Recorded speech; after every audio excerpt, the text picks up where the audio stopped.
Hello, welcome back to Gardener's World. We've been away for a few weeks, but here at Longmeadow, the garden has been growing and I think flourishing. It's been a lovely summer so far. We've had good weather and the plants, from vegetables through to trees and all the flowers in the borders, have been really healthy. Now, of course, there have been changes. Some things have flowered and gone over, other things are coming to their very best. And there's quite a lot we can do at this time of year to make sure that that display looks as good as it can right through into autumn.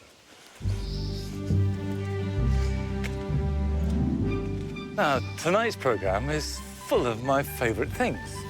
Carol is celebrating one of our most dramatic wildflowers, along with its cultivated cousins. Surely everybody recognises a foxglove. Every child who sees one of these plants wants to stick their fingers inside those bells and make their own gloves. Joe finds out what the world-famous garden designer Dan Pearson has planned for his own new garden. It's not really about grand designs, imposing yourself on the landscape, is it? No, it's about finding this meeting point between the ornamental garden, which I'm going to make, and this naturalistic space. I shall be revealing a brand new area here at Longmeadow. But first, I'm going to continue a job, in fact, which I've been doing for the last week or so, which is really important at this time of year, to extend the flowering season in our borders.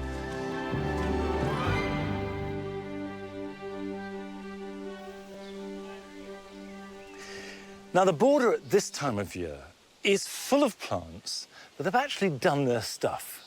And what they're concentrating on is setting seed so that next year they can look really good. And for example, these alliums, Purple Sensation, which looks stunning in May and early June, are now setting seed. Now, if I wanted them to spread, I'd leave them, because that seed will develop new plants. But we've got too many alliums. So one of the things I'm doing is pulling them up. And they do just pull out really easily. You just gently pull on them, and that clears them. That won't harm the bulb, which will grow again next year, but it will stop them setting seed. So it'll also create some space, because the dual garden is planted so intensively you can't even get a foot in half the time. And when you come to plants like the perennial geraniums, the hardy geraniums here, these are still flowering, and there is a temptation to keep them going as long as there are any flowers, but don't. Because if you look, there are very few flowers on each stem, and these are all setting seed. So if I cut that back hard, I'll get a flush of regrowth, and with it, much more intense ratio of flower to plant. Now, this applies to all the early flowering perennials. So you've got hardy geraniums, you've got oriental poppies, delphiniums when they're over. Cut them all back to the ground. And you should get a repeat flowering in August and September.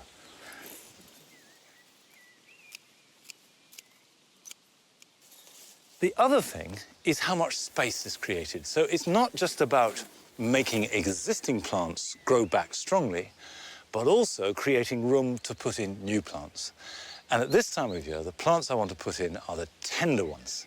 Zinnias, cosmos, all of which can now be planted into this space that I've created. So they will grow alongside the resurgence and regrowth of the earlier perennials. And that way, we get a really rich tapestry of colour.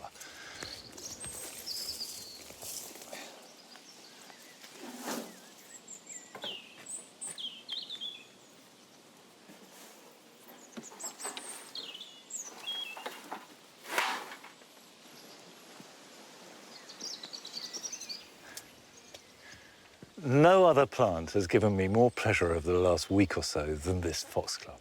It's self-sown, a weed, if you like, in the cracks in the paving. And look, it's grown enormous. It's taller than the shed and has just been filled with flower. And I regard these kinds of things as a glorious gift. I take no credit for it at all. And Carol is also celebrating the foxglove, but looking at the kinds that you can cultivate in your garden.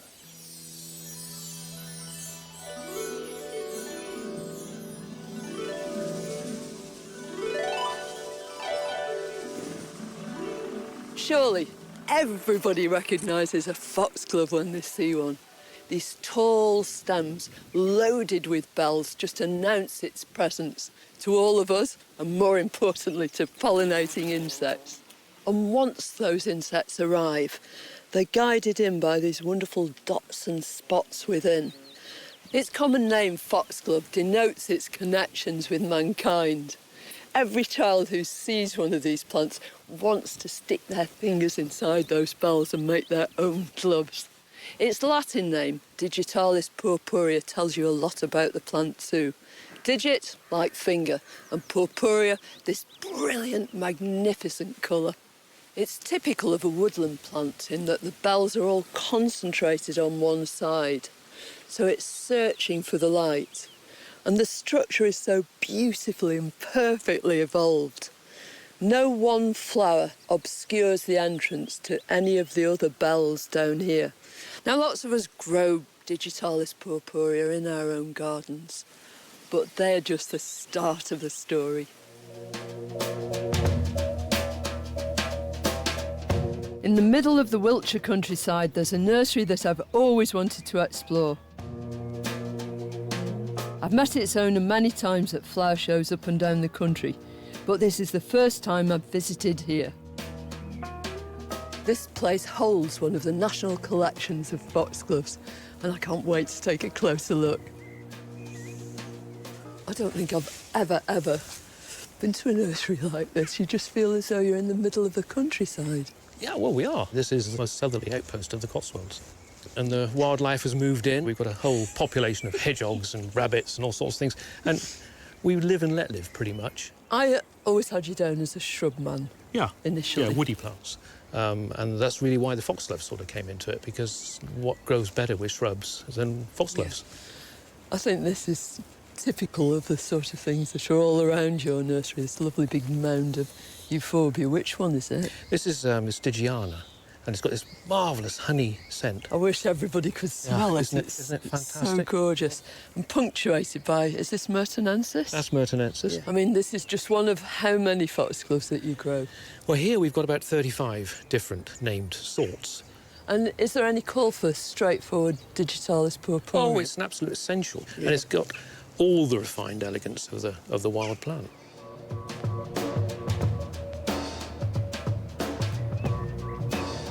What a great idea, putting them all in a line so you can really see, can't you? We have a thing called Foxglove Week, and all the digiologists in the country come and compare one foxglove with another. Digiologists! But they come to compare one foxglove with another, and this seems the most efficient way of doing it. So they're all different forms, all different subtly from one another. That's quite different, though, isn't it? Well, that's Candy Mountain, and here the flowers are all pointing upwards.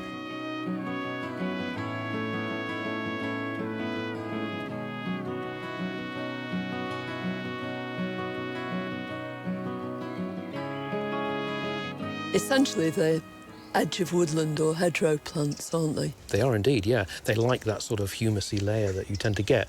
And in the garden, we can replicate that by using whatever humus or garden compost we've got, just to create a nice moist layer on the surface of the soil. I love the way that in white foxgloves, there's no trace of a purple, is there, in the stems, on the leaves, anything at all? If you want to create a sort of mini Sissinghurst in your garden, then... What, the white garden? The white garden. Yeah. Then you can do that in your own home garden. And the best way to do it is just to look through your seedlings and see how they're colouring up. I've got a couple here, which I was going to put in a bit later. And you see this one, no marking of purple on there at all. So that's going to go in with the white group. That's just a purple foxglove, and that'll go in the garden. It's plain to see, isn't it? And I'll tell you what, I've always felt that white foxgloves have softer leaves too.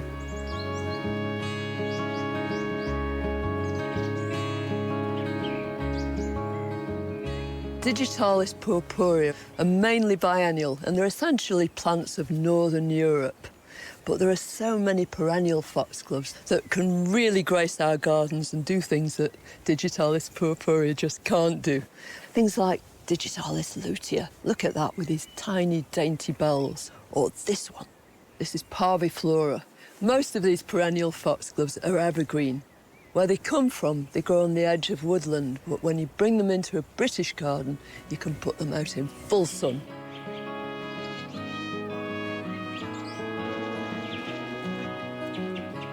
Is this a shrub or is this a foxglove? In actual fact, it's both.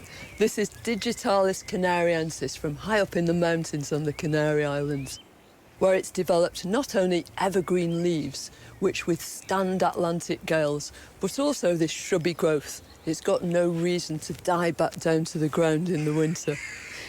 Now, there are other ways of adapting to those sort of fierce conditions. It's Digitalis haywoodii, and it comes from Portugal, and it's got an entirely different way of coping with a hot, dry situation.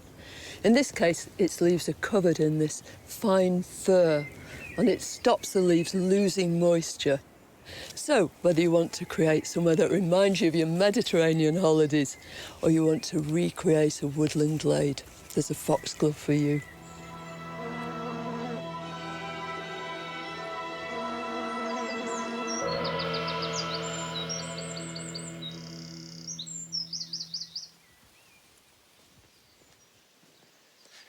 Earlier on, I said that everything had grown really well and was healthy. Well, it's not quite true, because my garlic has got leek rust. And you can see these orange pustules. It's a fungus, and it affects the leaves, and eventually they die back. Now, it's not a disaster, but it does mean that it's over for that garlic. They need harvesting now because it's not going to get any better. And the bulb won't grow anymore if the leaves are dying back. But the really interesting thing is not the fact that it's got rust, but it's so variable from variety to variety. So Valdeado, which I've got here, is hit really badly, but the elephant garlic hasn't been touched, right next to it. And on the other side, we've got Germidor, which has been hit badly, just a foot away from Cristo, which is not too bad. It's thought that different strains of the fungus exist, so it's worth trying different varieties of garlic to see which is most resistant in your garden. Now, I'm going to have to clear the ground later on, but I just want to try one because it may well be that they're ready for harvest anyway. So if I take that up, and these were planted in October, you can see that we've got a small bulb, but perfectly edible. I love the smell of garlic. I love the smell, the taste, I love the health aspect of it. I never understand why people don't like it. Nigel, do you like garlic? Nige? How about that? Does that smell good? Sort of. Good boy. We'll harvest those later. In fact, I didn't come up here to look at my garlic. I came up to see how my potatoes were going on. Now, you remember that I did a trial. These are Charlotte potatoes, second earlies, which can be treated as first earlies, which I've grown here in the soil, ridged up, earthed up, grown very conventionally. And I've also grown them in a raised bed, very close together, and I haven't earthed those up, I haven't done anything to them at all. And the point being is, if the raised bed ones create as good a harvest as the conventional grown ones, then that's how I'm going to do them in future, because it's really easy. Now, you don't harvest potatoes of any kind until they flower. That when you see them flowering, that's an indication that they're forming tubers. So obviously, if they just begin to flower, they'll only just be forming tubers. But if you want big baking potatoes or you want maximum harvest, wait till the flowering is finished or is finishing, and then you can harvest them. Okay, make sure we don't damage them too much. The ground is quite dry. Let's pull that up. Let's see, look at that. Now, these are less than 3 months old. That's less than 90 days. And here we go. That is not bad, is it? So this is 2 plants.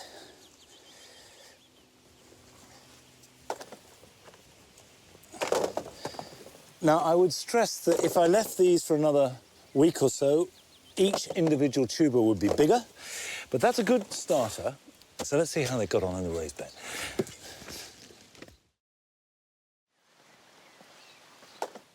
Well, let's pull out the tops. One. They seem to be a bit smaller, first impression, which is what you would expect because they've got less room. Okay, I think that's the lot for there, so let's compare the two. Now, on the evidence of these first plants, and it is early days, you can't really draw conclusions until you've checked them all, There's a very nice harvest from the conventional method, and the tubers are good and big. But there are more potatoes in the raised bed, and they're a good size if you're eating them as new potatoes. But certainly it's much less work growing them in a raised bed. You literally just make a hole and pop them in, and grow them in a grid, and that's it. Do nothing else to them at all. So I would definitely suggest, if you've got good raised beds, grow new potatoes in them and save your open ground for main crop. Now, we can't harvest potatoes without doing one special thing. Nigel, potato trick time, Nigel. Sit. This is a very beautiful thing. By the way, you shouldn't give dogs raw potatoes, but... Go on. Good boy. Don't eat it. Don't eat it. There's a good boy. There's a good boy. Right, you may not have potatoes. You may not have a dog that catches them off his nose, but here are some jobs you can be doing this weekend. Good boy. Good boy.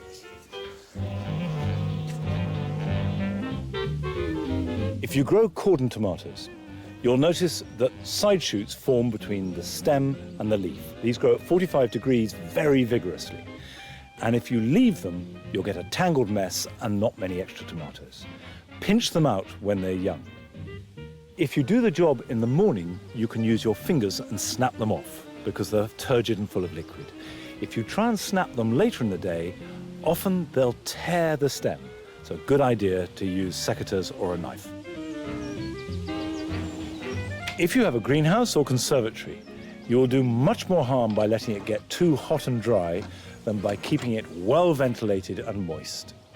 Open all the doors and windows and water the floors as well as the plants. And apart from keeping the atmosphere cool and moist, which is healthy, it'll also keep problems like red spider mite at bay. To keep your roses flowering as long as possible, it's important to deadhead them regularly, and this is particularly true of all repeat flowering roses. Don't just pull the petals off, but prune them back to the first leaf bud, even if this means taking off quite a lot of stem. This in turn will promote fresh growth, and with it will come fresh flower buds.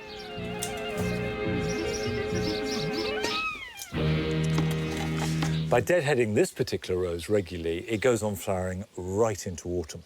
One word of caution, if you're growing roses that have really good hips, and Rosa Moisei, for example, is a really good example of that, don't deadhead those flowers because you'll be cutting off the hips. Now, about the time that we started to make this garden, some 23 years ago, I was introduced to a brilliant young garden designer. His name was Dan Pearson, and he's since gone on to become one of the leading designers in the world. He's been London-based during most of that time, but a couple of years ago, he bought a place in the country and started to make a garden for himself. And a few weeks ago, Joe went down to Somerset to see how he's getting on.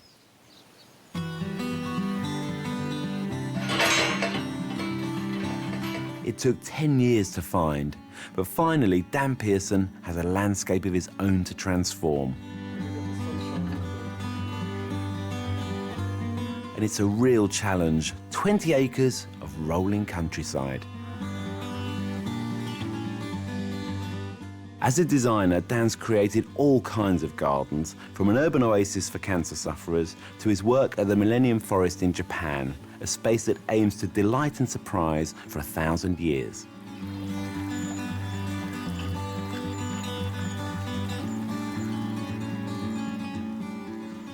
Oh, a lovely cup of coffee. Thanks, Dan. This is such a beautiful spot. No, it's wonderful, isn't it? It's the reason we came. And having gardened in London for years, suddenly you've got no boundaries. Your horizon is different. You think completely differently through having space around you and just gardening context with somewhere rather than within a box. I've planted an orchard and a nursery, and I did that straight away so that that's going to be growing up for the future. So you're just feeling your way. I'm feeling my it's a way. very slow burner, right? You're in absolutely no rush. No, that's a really good way of putting it.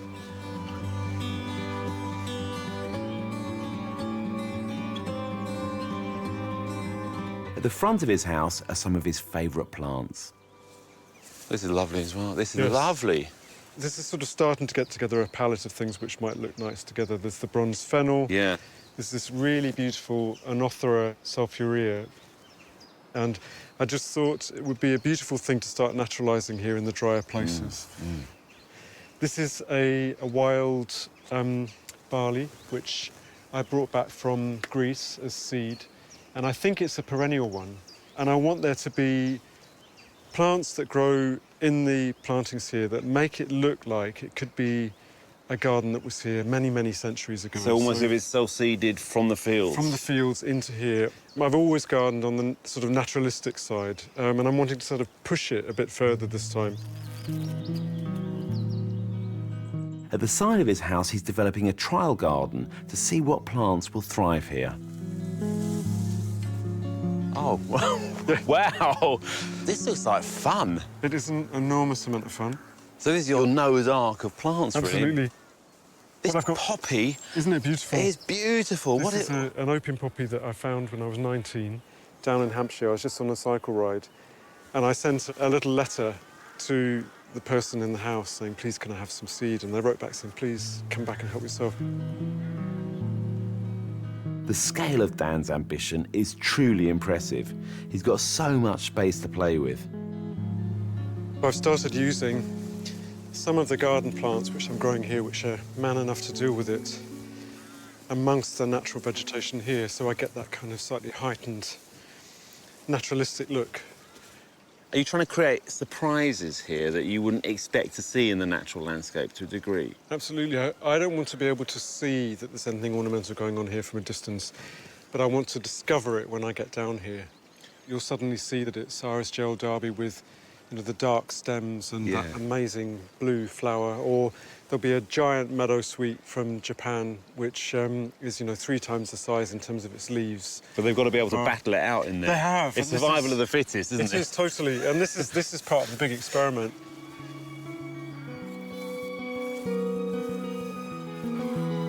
And on a site this big, there's plenty of room to encourage wildflowers. So I'm experimenting with some old pasture that I've overseeded with yellow rattle, because it's a semi-parasite, it's an annual, and it weakens the grass, which then allows this window of opportunity for the wildflowers which are growing amongst it to take a hold. My ultimate aim with this is to get orchids self-seeding in, which are in other meadows nearby. And if I can get the orchids in here, I'll start to feel like I'm really achieving something. It's about finding this meeting point between the ornamental garden, which I'm going to make, and this naturalistic space. So the wild places come right up as close as they can to the ornamental garden. Gardening is a fascinating process, and really it's not the end result. It's being in it and doing it that is the thing that really makes me tick. So I'm very happy for this to run, you know, another 30 years.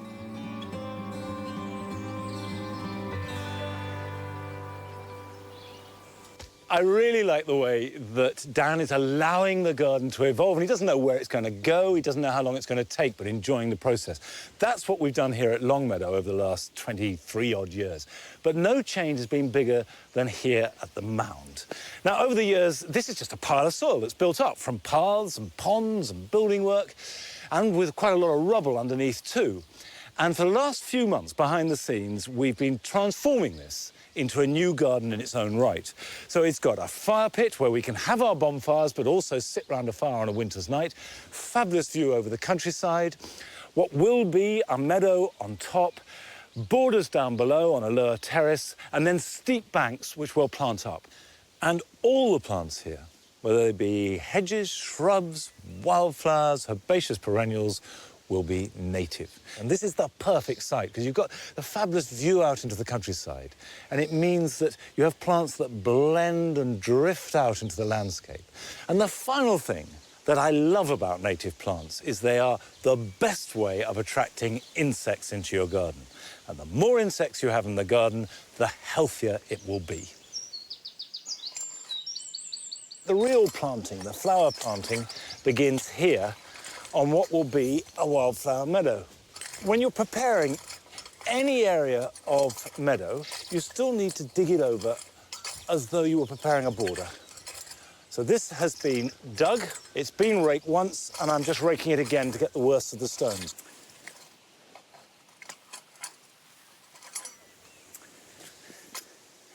Now, what I'm after here is long grass absolutely packed with wildflowers.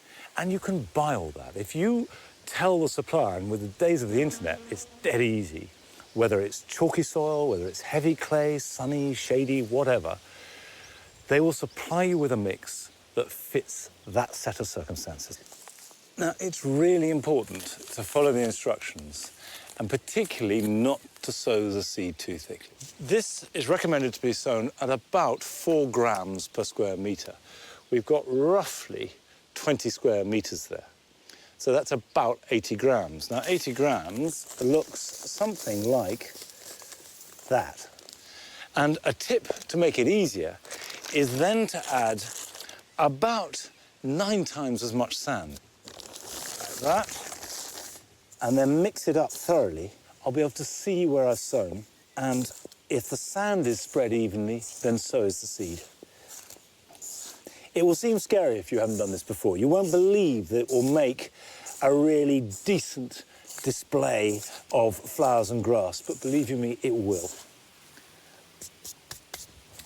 Now, if you're very particular, you can divide the area up into metre squares using bamboos or string, but I prefer to just do it by eye.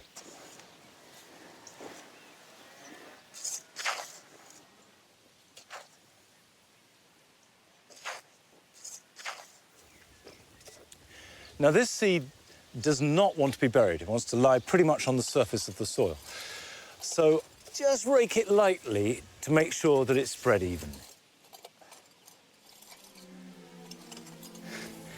Now, what I'm holding in my head while I'm doing this is that this is going to be a tall, beautiful, wispy, colourful meadow.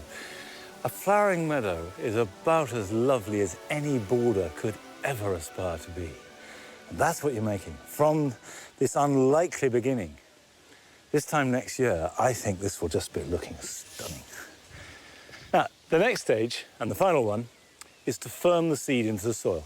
So I'm going to use my feet and just tread it gently. Contact with the soil is really important to ensure good germination.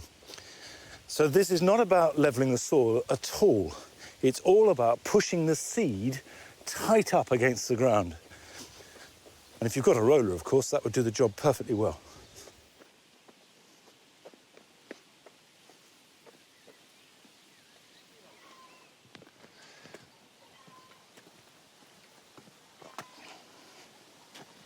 It is really important to keep your seeds watered every day. And keep on watering it until it's properly germinated and is growing strongly. You don't have to sluice it down, just a fine mist will do, but just keep it moist. Don't let it dry out. Now, we shall be back at the normal time next week. See you then. Bye-bye.